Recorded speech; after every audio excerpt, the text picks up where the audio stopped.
സ്വർണ്ണപ്പാളി വിദേശത്ത് പോയിട്ടുണ്ടെങ്കിൽ സ്വർണ്ണപ്പാളിയായിട്ട് തന്നെ പോയിട്ടുണ്ട്. അത് കപ്പലിൽ എവിടെ പോയി കാണും? വിദേശ രാജ്യങ്ങളിൽ പോയി കാണും. ഫ്ലൈറ്റിൽ പോകാൻ ഒരു സാധ്യതയില്ല. രമേശ് ചെന്നിത്തല കൊടുത്തൊരു വ്യവസായി ഉണ്ടല്ലോ, ആ വ്യവസായിയുടെ ഒറിജിനൽ വ്യവസായം എന്താണ്? അദ്ദേഹം ഇത് കണ്ടു എന്നല്ലേ പറയുന്നത്. അപ്പോൾ അദ്ദേഹത്തിൻ്റെ ഒറിജിനൽ വ്യവസായം എന്താ? ഇതുപോലത്തെ കാര്യങ്ങളാണോ? ആ പുരാവസ്തു കാര്യങ്ങൾ വിൽക്കുന്ന സ്ഥലത്തേക്ക് അതേ ഫോർമാറ്റിൽ പോയിട്ടുണ്ടെങ്കിൽ, എടുത്തത് അതേ ഫോർമാറ്റിൽ പോവുകയും അതിൻ്റെ അളവെടുത്ത് വേറെയാണ് ഇവിടെ ചെയ്തു വച്ചിരിക്കുന്നതെങ്കിൽ തീർച്ചയായിട്ടും തൊണ്ടി മുതൽ എവിടെയായിരിക്കും? വിദേശത്തായിരിക്കും. നമസ്കാരം. ശബരിമലയിൽ നിന്നും കൊള്ളയടിച്ചു പോയ സ്വർണം ഏത് രൂപത്തിലാണ്, ഏത് ഭാവത്തിലാണ്, എങ്ങനെയാണ് കടത്തിയത്? നിരവധി ചോദ്യങ്ങളാണ് ഈ ഒരു സ്വർണ്ണക്കൊള്ളയുമായി ബന്ധപ്പെട്ട് ഉയർന്നു വരുന്നത്. ഈ വിഷയത്തിൽ ഇന്ന് മറുനാടനോട് പ്രതികരിക്കുകയാണ് ഇൻസ്റ്റിറ്റ്യൂട്ട് ഓഫ് ഇന്ത്യൻ സ്പിരിച്വൽ തോട്ട്സിൻ്റെ ചെയർമാനും സാമൂഹിക നിരീക്ഷകൻ കൂടിയായ ഡോക്ടർ വി സുഭാഷ് ചന്ദ്രബോസ്. ഞാനിപ്പോൾ കുറച്ച് സ്പിരിച്വാലിറ്റിയും അതുപോലെ സോഷ്യൽ കാര്യങ്ങളൊക്കെ പറയുന്ന ഒരാളാണ്, അല്ലെങ്കിൽ അതിൽ പഠിക്കുന്ന ഒരാളാണ്. പക്ഷേ പഠിക്കുന്ന കാലത്ത് വിദ്യാർത്ഥിയായിരുന്ന സമയത്ത് എനിക്ക് ഭയങ്കര ഒരു CBI മനസ്സാണ്. അത് അന്വേഷിക്കുന്ന ഒരു കുറ്റാന്വേഷണം കണ്ടുപിടിക്കുന്ന ഒരു മനസ്സെനിക്കുണ്ട്. അത് വച്ചിട്ട് ഞാൻ പലതും ഇങ്ങനെ ചിന്തിച്ച് കൂട്ടും. അതങ്ങനെ കണ്ടുപിടിച്ചൂടെ, ഇങ്ങനെ കണ്ടുപിടിച്ചൂടെ. അപ്പോൾ അത് വച്ച് ഞാൻ പറയുന്നു, ഇവിടെ സ്വർണ്ണപ്പാളി വിദേശത്ത് പോയിട്ടുണ്ടെങ്കിൽ സ്വർണ്ണപ്പാളിയായിട്ട് തന്നെ പോയിട്ടുണ്ട്. അപ്പോൾ ഉണ്ണികൃഷ്ണൻ പോറ്റി ചെയ്തിരിക്കാൻ സാധ്യത, ഇതെല്ലാം പോസിബിലിറ്റീസാണ് ഞാൻ പറയുന്നത്, പ്രോബബിലിറ്റിയാണ്. ഉണ്ണികൃഷ്ണൻ പോറ്റിയും സംഘവും സ്വർണ്ണപ്പാളി എടുത്തു. പിന്നെ വാജിവാഹനം തന്ത്രിയുടെ ഉണ്ടെന്ന് പറയുന്നു. ഇനി ഒരു വാജിവാഹനമാണോ വേറെ ഉണ്ടോ എന്നുള്ള കണ്ടുപിടിക്കണം. പഞ്ചലോഹ വിഗ്രഹങ്ങളെടുത്ത് ഇതെല്ലാം അതുപോലെ അതിൻ്റെ അളവെടുത്തതിന് ശേഷം, അതിൻ്റെ അളവും കറക്റ്റായിട്ട് എടുത്തതിന് ശേഷം അത് കപ്പലിൽ എവിടെ പോയി കാണും? വിദേശ രാജ്യങ്ങളിൽ പോയി കാണും. ഫ്ലൈറ്റിൽ പോകാൻ ഒരു സാധ്യതയില്ല. അതിന് ഫ്ലൈറ്റിൽ കൊണ്ടുപോയാൽ വേറെ ഫോർമാലിറ്റി വളരെ വലുതാണ്. കപ്പലിൽ ഇത് പോയിരിക്കാൻ സാധ്യതയുണ്ട്. ഒന്ന്. രണ്ടാമത്തെ സാധ്യത, ഇത് കൊണ്ടുപോയി അതിൽ സ്വർണ്ണമുണ്ടായിരുന്നെങ്കിൽ ആ സ്വർണ്ണമെല്ലാം എടുത്തു മാറ്റി, ചെമ്പിൽ സ്വർണം പൂശിയതായിരുന്നെങ്കിൽ ആ സ്വർണ്ണമെല്ലാം എടുത്തു മാറ്റി പുതിയ സ്വർണം കൊണ്ടുപോയി കൊടുത്തു. അങ്ങനെയാണെങ്കിൽ ഈ ജുവലറിക്കാരെ കയ്യിൽ എന്ത് കാണും? എടുത്ത ജുവലറിക്കാരെ കയ്യിലോ അവരും, കാര്യം 4-5 വർഷം ആയല്ലോ സംഭവം നടന്നിട്ട്, അവർ മറ്റുള്ളവർക്ക് സ്വർണം കൈമാറുകയോ ചെയ്ത രൂപത്തിൽ സ്വർണം കാണും. 2 സാധ്യത. മൂന്നാമത്തെ സാധ്യത, ഇത് സ്വതന്ത്രമായി എവിടെ തന്നെ കൊണ്ട് കൊടുത്തു? ഈ സ്ഥലത്ത് തന്നെ കൊണ്ട് കൊടുത്തു.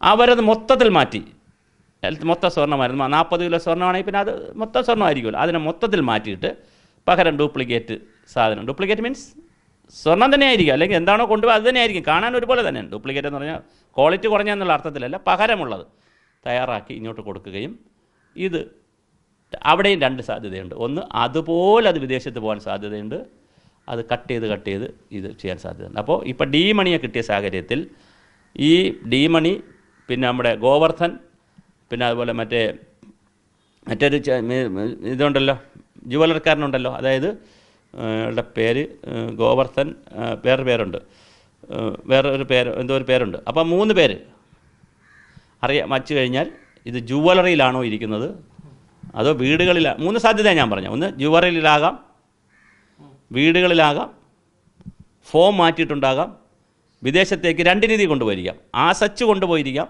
ആസച്ച് കൊണ്ടുപോയാലാണ് കോടികൾ കിട്ടുന്നത്. ഫോം മാറ്റിയും കൊണ്ടുപോയിരിക്കാം, പീസായിട്ടും കൊണ്ടുപോയിരിക്കാം, ഉരുക്കി ഇങ്ങനെ 3-4 സാധ്യത. അപ്പോൾ ഏതാണ് ഞാൻ പറഞ്ഞത്, ഈ ഇൻ്റർപോൾ എന്നൊക്കെ പറയുന്നതിൻ്റെ കാര്യം വെറുതെ നമ്മളൊരു ലോജിക്ക് ഇട്ട് ഇൻ്റർപോൾ വരണമെന്ന് പറഞ്ഞാൽ തലയ്ക്ക് ഭ്രാന്തമുണ്ടോ? മമ്മൂട്ടി അല്ല, നമ്മൾ സിനിമയിൽ പറയുന്ന പോലെ പറയുന്നതല്ലല്ലോ.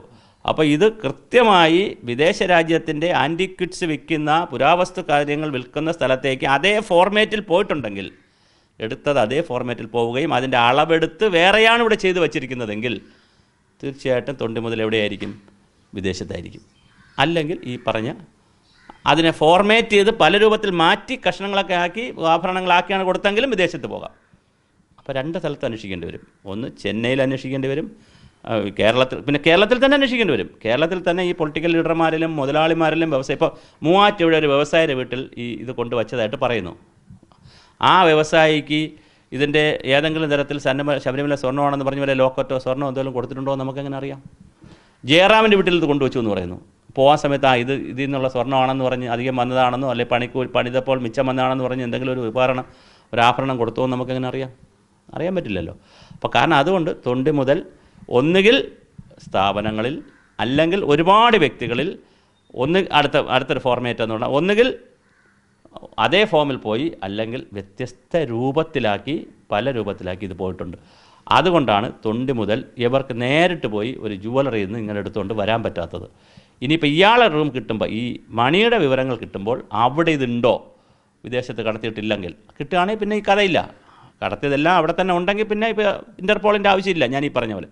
അപ്പോൾ അതറിയാൻ പറ്റുന്നത് മണിയായി ബന്ധപ്പെട്ട ആളുകളെയും പിടിക്കുമ്പോഴാണ്. ഇനി എൻ്റെ ഒരു സംശയം, രമേശ് ചെന്നിത്തല കൊടുത്തൊരു വ്യവസായി ഉണ്ടല്ലോ, ആ വ്യവസായിയുടെ ഒറിജിനൽ വ്യവസായം എന്താണ്? അദ്ദേഹം ഇത് കണ്ടു എന്നല്ലേ പറയുന്നത്. അപ്പോൾ അദ്ദേഹത്തിൻ്റെ ഒറിജിനൽ വ്യവസായം എന്താ? ഇതുപോലത്തെ കാര്യങ്ങളാണോ, അതോ പോസിറ്റീവായി ഇങ്ങനത്തെ കാര്യങ്ങൾ ചെയ്യുന്ന ആളാണോ? രണ്ട് രീതിയിലുണ്ട്. ഇപ്പോൾ ആൻറ്റി കിഡ്സ് എന്ന് പറഞ്ഞാൽ ലേലം ചെയ്ത് കിട്ടുന്നതുണ്ട്, പല രാജ്യത്തിൽ അത് വാങ്ങിച്ചുകൊണ്ട് കൊടുക്കുന്നവരുണ്ട്, മോഷ്ടിച്ചുകൊണ്ട് പോകുന്നവരുണ്ട്. അപ്പോൾ ഇത് ഏതാണ് ഉള്ളത്?